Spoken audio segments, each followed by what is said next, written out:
Friends happy morning, नमस्कार आप सभी साथियों को आपके अपने यूट्यूब चैनल डॉक्टर फलाहारी इस सेंटर में हम एक बार पुनः स्वागत करते हैं। फ्रेंड्स हम वेलकम करते हैं। फ्रेंड्स आज का जो टॉपिक है काफ़ी इंपॉर्टेंट है। आज हम बात करेंगे थायराइड ग्लैंड्स के बारे में। ये थायराइड ग्लैंड्स क्या है, कहाँ पे पाई जाती है, इससे कौन कौन से हार्मोन का सेक्रेशन होता है, उनका फंक्शन क्या है, तथा थायराइड ग्लैंड्स में होने वाली जो बीमारियाँ हैं उनके कारण क्या है, लक्षण क्या है, बेस्ट एज ट्रीटमेंट क्या है। फ्रेंड्स हम आपके साथ वो रेमेडीज भी शेयर करेंगे जो निश्चित तौर पे हम पेशेंट को देते हैं और जिनकी लंबे समय से किसी न किसी चिकित्सा पद्धति के माध्यम से ट्रीटमेंट चल रहा था, आज वो ठीक नहीं हो पा रहे थे, तो निश्चित तौर पे इस रेमेडीज के माध्यम से वो ठीक हो गए हैं। इस तरीके से कई पेशेंट हैं फ्रेंड्स। तो हमने कौन कौन से रेमेडीज हम कॉमन रूप से देते हैं वो रेमेडीज भी हम आपके साथ शेयर करेंगे। पर एक बात हमेशा ध्यान रखिएगा फ्रेंड्स, जो हम आपको रेमेडी बताएंगे या इस वीडियो के माध्यम से बताने की कोशिश करेंगे वो एक प्रकार के इन्फॉर्मेशन पर्पज के लिए हो सकती है फ्रेंड्स। वो किसी भी पेशेंट की ट्रीटमेंट नहीं हो सकता, क्योंकि हर पेशेंट के अलग अलग सिम्टम्स होते हैं, अलग अलग बॉडी शेप और टेम्परामेंट्स होते हैं फ्रेंड्स, अलग अलग उनकी अनुवांशिकी जो कंडीशंस होते हैं यानी हेरिडिटी जो कंडीशंस होती है उसके अनुसार से हम लोग रेमेडीज को सेलेक्ट करते हैं और वही रेमेडी उनके लिए इफेक्टिव होती है। इसलिए फ्रेंड्स हम आपको बता दें कि इस चिकित्सा पद्धति में बीमारी का नेम महत्वपूर्ण नहीं होता, सिम्टम्स महत्वपूर्ण होता है। वो कोई भी बीमारी हो सकती है, जितना बेहतर सिम्टम्स मैच करेगा उतना बेहतर पेशेंट ठीक होगा। तो निश्चित तौर पर अगर किसी को किसी भी प्रकार की अगर बीमारियां हैं तो आप अपने विश्वसनीय डॉक्टर के पास जाएं, डॉक्टर्स को दिखाएं और आप वहाँ से ठीक हों, ऐसा हम कामना करते हैं, ऐसा हम उम्मीद करते हैं, ऐसा हम गॉड से प्रेयर करते हैं फ्रेंड्स। हाँ, अगर आपको हमारे माध्यम से ट्रीटमेंट लेना है या जानकारी लेना है तो आप हमारे व्हाट्सएप नंबर के माध्यम से कांटेक्ट कर सकते हैं फ्रेंड्स। हमारा व्हाट्सएप नंबर है 9229488550। ये हमारा व्हाट्सएप नंबर है, कॉलिंग नंबर भी है फ्रेंड्स। इसके माध्यम से आप संपर्क कर सकते हैं, पर आपको व्हाट्सएप ही करना है, आपको अपने वीडियो ही भेजना है फ्रेंड्स। तो हम लोग अपने पॉइंट में आते हैं फ्रेंड्स। आपको हम जानकारी देते हैं फ्रेंड्स कि अभी तक इस चिकित्सा पद्धति के माध्यम से हमने कई थायराइड के पेशेंट को हमने रेमेडीज दिए हैं। उसके साथ फ्रेंड्स उनको हमने डाइट प्लान, योग या एक्सरसाइज क्या करना है वो भी हमने उनको बताया है फ्रेंड्स। उस तीनों चीज़ें यानी कि जो अपन ने दवाइयाँ दी हैं, उनका जो डाइट प्लान है, उनका जो योग या एक्सरसाइज है, ये सभी मिलके उनको कंप्लीट रूप से अधिकतम 4 से 5 महीने 6 महीने में पेशेंट ठीक हो गए हैं। और उनकी किसी भी प्रकार की जो भी दवाइयाँ चल रही थी वो चाहे हमारी चिकित्सा पद्धति के माध्यम से हो या अन्य, वो पूरी तरीके से दवाइयाँ बंद हो गई हैं। आज वो हेल्दी लाइफ एंजॉय कर रहे हैं। तो डाइट प्लान क्या है फ्रेंड्स और योग एक्सरसाइज का क्या है, इसकी जो लिंक है डिस्क्रिप्शन बॉक्स में हम आपको दे देंगे। इनको जरूर देखिएगा। निश्चित तौर पर अगर सभी को आप फॉलो कर लेंगे इन तीनों चीज़ों को तो बहुत जल्दी ठीक हो जाएंगे, कितनी भी पुरानी आपकी थायराइड की बीमारी क्यों ना हो।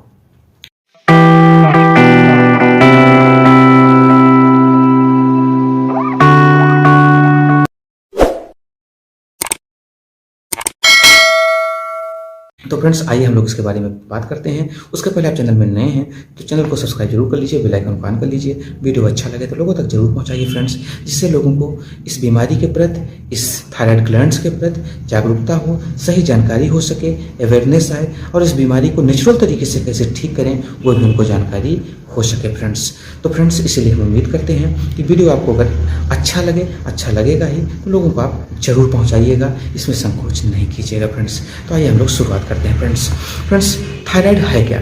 थायराइड ग्लैंड्स आपको पता है कि हमारे शरीर में पाई जाने वाली एक इंडोक्राइन ग्रंथि है, ग्लैंड्स है, जिसको अपन अंतःस्रावी ग्रंथि कह सकते हैं, जो निश्चित तौर पे ये लाइरिक्स यानी कि आपको पता है वॉइस बॉक्स जिसको स्वरयंत्र कह सकते हैं, उसके और ट्रैकिया यानी कि जो आपकी श्वास नली होती है उसके बीचों बीच ये पाई जाती है। दोनों साइड में जो इनका जॉइंट होता है, जोड़ होता है, उसको दोनों साइड में ये लगी हुई होती है। इसका जो शेप होता है फ्रेंड्स, आपने तितली देखा होगा जो फूलों के ऊपर बैठी रहती हैं, उनके पंख दोनों साइड में, बीच में एक लाइनिंग रहती है और दोनों साइड में पंख उनके निकले रहते हैं। तो निश्चित तौर पे उसी जैसा इसका शेप होता है, जो कि यहाँ पे आप गले पे देख रहे हैं फ्रेंड्स, जहाँ पे हमारी ये दोनों फिंगर हैं, जहाँ पे जा रही हैं थंब और इंडेक्स, यहाँ पे आप देखेंगे तो इसके दोनों साइड में ये वहाँ पे लगी रहती है फ्रेंड्स। और इसका जो वजन होता है वो एक एवरेज हम आपको बताना चाहते हैं, जो वयस्क में होता है फ्रेंड्स, करीब 25 से लेके 40 ग्राम के आसपास इसका जो वजन होता है इस ग्रंथि का होता है फ्रेंड्स।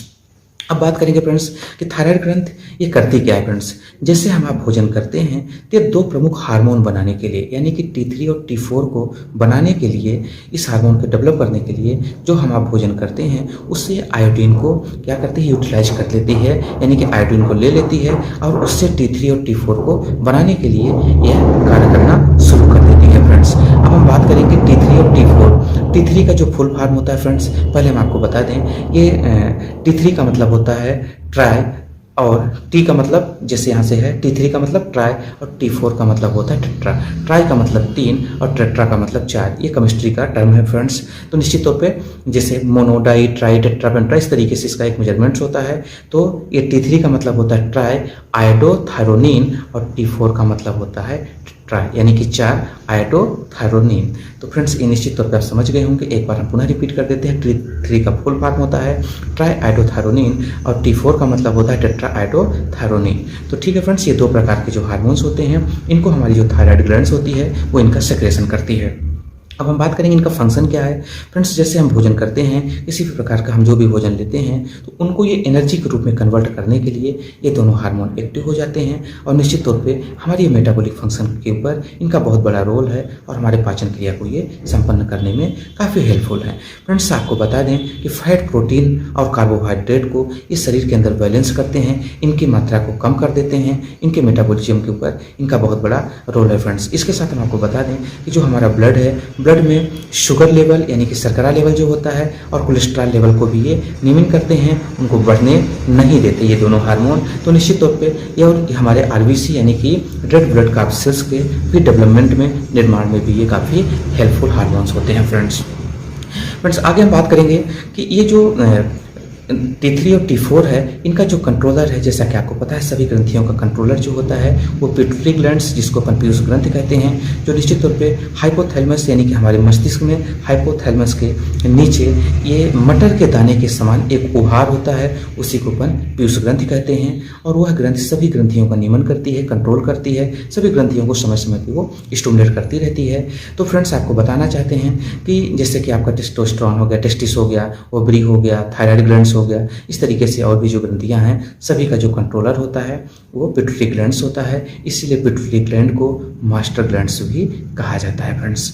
तो फ्रेंड्स अब हम आगे बात करेंगे कि जो पिट्यूटरी ग्लैंड्स है वो TSH नामक हार्मोन का सेक्रेशन करती है, जो थायराइड के लिए काफ़ी महत्वपूर्ण हार्मोन्स होता है। TSH का फुल फॉर्म होता है friends thyroid stimulating hormone. Stimulating का मतलब आप समझ रहे हैं कि आप किसी के लिए उकसाना या उसको एक्टिव रखना, एक लगातार उसके ऊपर कंट्रोल रखना। तो फ्रेंड्स होता क्या है कि अब हम आपको सबसे पहले इसके बारे में हम बात करें, उसके पहले हम आपको बता दें कि थायराइड में जो होने वाली बीमारियां होती हैं या कि जो हार्मोन्स होते हैं वो 3 महत्वपूर्ण है फ्रेंड्स। अब इसका सबसे पहले आपको हम एक रेफरेंस रेंज बताते हैं 2 प्रकार के। जैसा कि आपने को पता है फ्रेंड्स कि जब आप किसी पैथोलॉजी में किसी भी प्रकार की जो जांच कराते हैं उसमें एक पेशेंट रेंज होता है और एक आपका रेफरेंस रेंज होता है कि एक कॉमन रेंज कितना होना चाहिए एक हेल्दी पर्सन का, और पेशेंट रेंज ये है। तो उसका रिजल्ट, तो सबसे पहले हम आपको बता दें कि हेल्दी पर्सन का ये तीनों में रेंज कितना रहेगा, क्या क्या रहेगा, किसका किसका, TSH का, T3 का और T4 का। तो सबसे पहले हम TSH का बताते हैं फ्रेंड्स।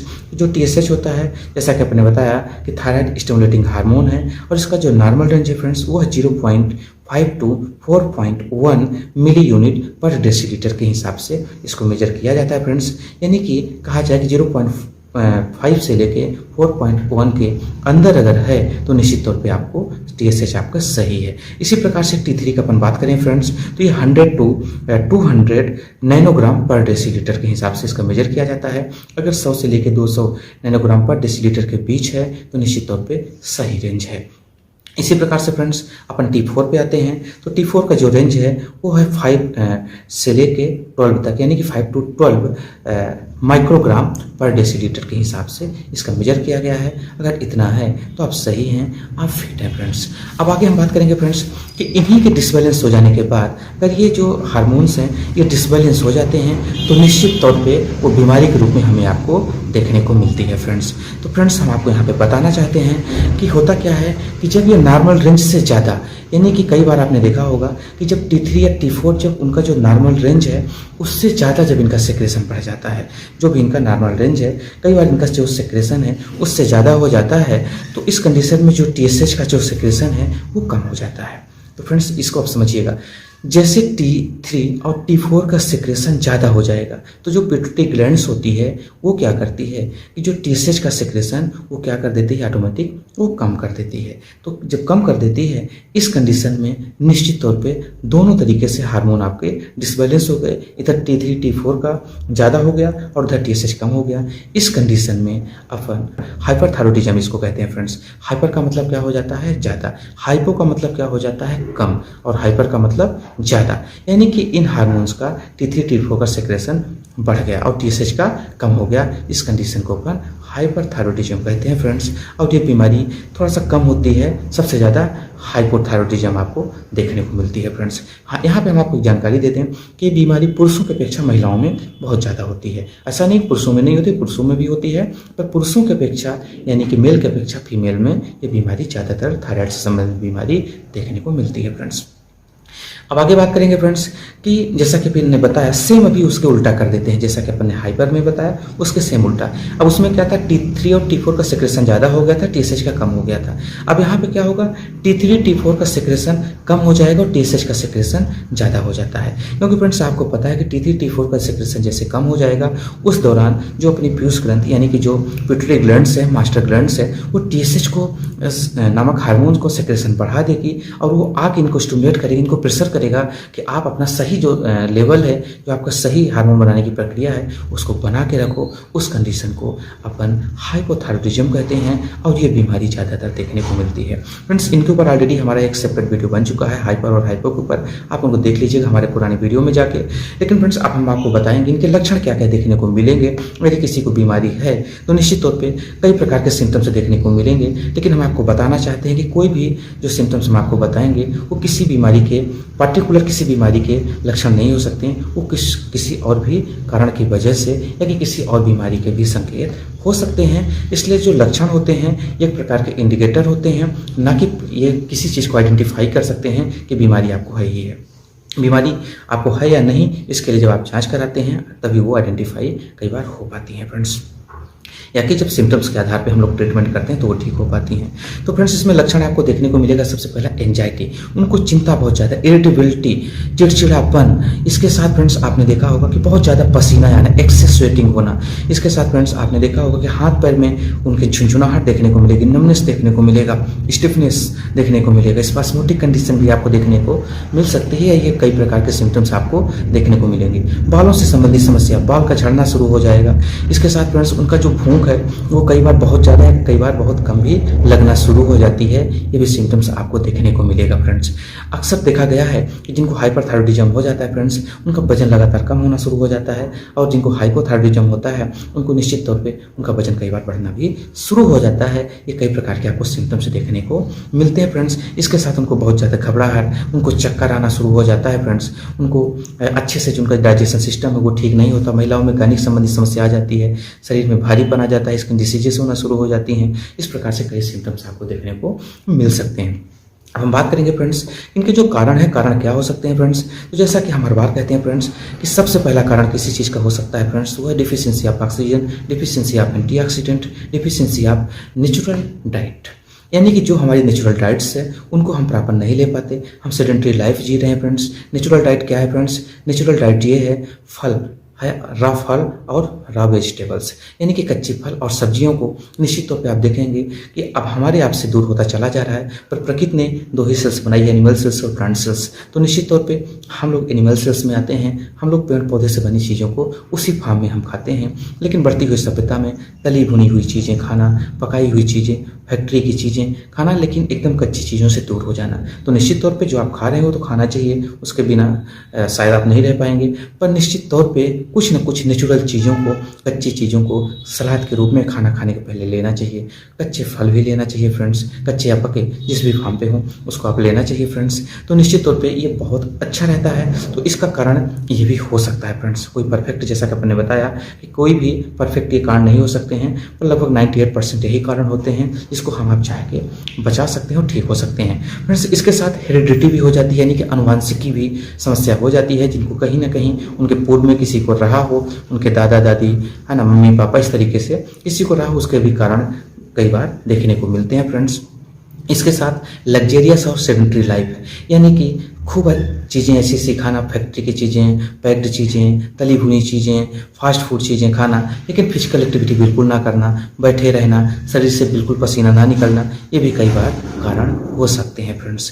इसके साथ बहुत सारे जो हार्मोनल डिसबैलेंसेस हैं, जैसा कि आपको पता है कि जब सेडेंटरी लाइफ और लग्जेरियस लाइफ इंसान जीना शुरू कर देता है तो जो उसके शरीर की जो प्रक्रियाएँ हैं, जो एक्टिविटी हैं, जो हार्मोनल फंक्शन हैं, वो निश्चित तौर पर चेंज होना शुरू हो जाते हैं। उसके बाद भी ये देखने को मिलती है है फ्रेंड्स। इसके साथ कई प्रकार के कंट्रासेप्टिव ड्रग, ये महिलाओं में बहुत ज़्यादा देखने को मिलता है फ्रेंड्स ये बीमारी।